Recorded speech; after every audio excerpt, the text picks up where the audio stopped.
Doctor ಇವಾಗ ನೀವು ಹೋಗಿದ್ರಲ್ಲ ಹಂಗೇರಿಗೆ ಹೋಗಿ ಬುಡಾಪೆಸ್ಟ್ 11 ದಿನ ಇದ್ರಿ ಅಲ್ಲೇನ್ ಸೆಮಿನಾರ್ಗಳು ನಡೆಯುತ್ತಾ ನಿಮಗೆ ಹೇಗೆ ಉಪಯೋಗ ಆಗುತ್ತೆ ಇದು ಹೋಗಿದ್ದು ಕಾನ್ಫರೆನ್ಸ್ ಅಲ್ಲ ಮುಂದುವರಿದ ವೈದ್ಯಕೀಯ ತರಬೇತಿ ಅಂತ ಕಂಟಿನ್ಯೂಡ್ ಮೆಡಿಕಲ್ ಎಜುಕೇಶನ್ ಪ್ರೋಗ್ರಾಮ್ ಅಂತ ಈಗ ಎರಡು ತರ ಇರ್ತದೆ ಇದು ಕಾನ್ಫರೆನ್ಸ್ ಅಂತಂದ್ರೆ ಈ ಯಾರು ಬರ್ತಾರೆ ಒಬ್ಬೊಬ್ರು ಒಂದು 10 ನಿಮಿಷ 20 ನಿಮಿಷ ಒಂದೊಂದು ಪೇಪರ್ನ ಪ್ರೆಸೆಂಟ್ ಮಾಡ್ತಾರೆ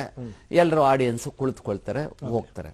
ಅಲ್ಲಿ ಯಾವುದೇ ಒಂದು ಸ್ಪೆಸಿಫಿಕ್ ಆಗಿ ಒಂದು ಸಿಲೆಬಸ್ ಇರೋದಿಲ್ಲ ಇದೇ ರೀತಿ ಇರಬೇಕು ಯಾವುದೋ ಒಂದು ಟಾಪಿಕ್ ಯಾರೋ ಅವ್ರವರು ಇದು ಈ ಕಂಟಿನ್ಯೂಡ್ ಮೆಡಿಕಲ್ ಎಜುಕೇಶನ್ ಅಲ್ಲೇ ಅಂದ್ರೆ ಒಂಥರ ಸ್ಕೂಲ್ ಇದ್ದಂಗೆ ಕಾಲೇಜ್ ಇದ್ದಂಗೆ ಕ್ಲಾಸ್ ಏನೇ ಅದು ಒಂದು class room mini class room ನಾವು 21 ಜನ ಇದ್ವಿ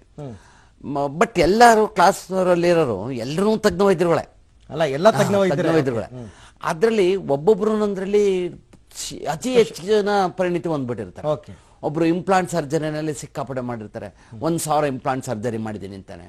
ಇನ್ನೊಬ್ಬ ನಾನು ಡೀಪ್ ಪೈನ್ ಲೈಗೇಷನ್ 3,000 ಮಾಡಿದೀನಿ ಅಂತಾನೆ ಅಂದ್ರೆ ಅದೊಂದೇ ಲೈನ್ ತೆಗೆದುಕೊಂಡು ಈಗ ನಾನು ಪಿ ಆರ್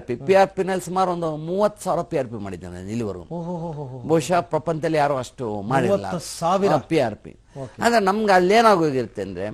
ಅಲ್ಲಿ ಅತಿ ಹೆಚ್ಚಿನ ಒಂದು ಪರಿಣತಿ ಬಂದ್ಬಿಟ್ಟಿರ್ತದೆ ಸ್ಪೆಷಲೈಸೇಷನ್ ಇನ್ ಪಿ ಆರ್ ಹೌದು ಆ ತರ ಆಗೋಗುತ್ತೆ ಅದನ್ನ ಆಯಾ ಇದ್ರಲ್ಲಿ ಪರಿಣಿತರು ಯಾರು ಇರ್ತಾರೆ ಅವರು 1 to 2 hours ಲೆಕ್ಚರ್ ಕೊಡ್ತಾರೆ ಅದೊಂದನ್ನೇ ಅದು CME ಕಂಟಿನ್ಯೂಡ್ ಮೆಡಿಕಲ್ ತರಬೇತಿ ಮುಂದುವರಿದ ತರಬೇತಿ ಇದು European society of sexual medicine ಅನ್ನೋದು ಇದು ಮುಂಚೂಣಿಲಿದೆ ಈ ಕಾರ್ಯಕ್ರಮನ ಕೊಡೋದ್ರಲ್ಲಿ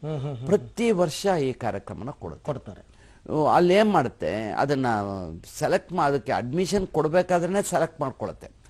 ಆ ಲೈನಲ್ಲಿ ಪರಿಣಿತಿ ಇರೋರಿಗೆ ಮಾತ್ರ ಕೊಡುತ್ತೆ ಬೇಸಿಕ್ ನರಿಗೆ ಕೊಡಲ್ಲ ಇಟ್ಸ್ ಅಡ್ವಾನ್ಸ್ಡ್ ಕೋರ್ಸ್ ಅಂದ್ರೆ ಈಗ ಆರ್ಡಿನರಿ ಇದು ಕಾನ್ಫರೆನ್ಸ್ಗಳಿಗೂ ಈ ಅಡ್ವಾನ್ಸ್ಡ್ ಕೋರ್ಸ್ಗಳಿಗೂ ಏನ್ ವ್ಯತ್ಯಾಸ ಅಂದ್ರೆ ಇಲ್ಲಿ level of seriousness and level of discussion will be at very high level ಅದಕ್ಕೆ ಮಿನಿಮಮ್ ಕ್ವಾಲಿಫಿಕೇಶನ್ ಫಿಕ್ಸ್ ಮಾಡಿರ್ತದೆ ಈ ಕ್ಲಾಸ್ಗೆ ಎಂಟರ್ ಆಗೋದಕ್ಕೆ ಇದು ಮಿನಿಮಮ್ ಇರಬೇಕು ಇರುತ್ತೆ ಅಲ್ವಾ.